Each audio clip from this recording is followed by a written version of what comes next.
లలితాదేవి యొక్క ఆజ్ఞాచక్ర నుంచి రెండు దైవిక శక్తులు దేవీ శక్తులు ఉత్పన్నమైనవి.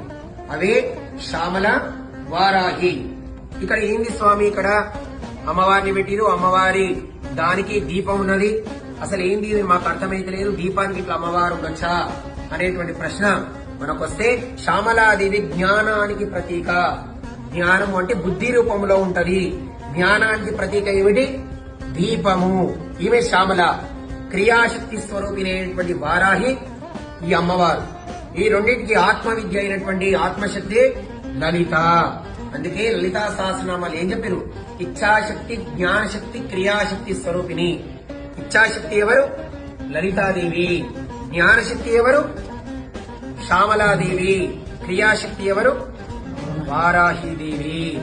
రహస్య విద్య, గుప్త విద్య అనేటువంటి ఆలోచన నుంచి బయటకు వచ్చి అమ్మవారి యొక్క లోపల నిగూఢంగా ఉన్నటువంటి అర్థాన్ని తెలుసుకునే ప్రయత్నం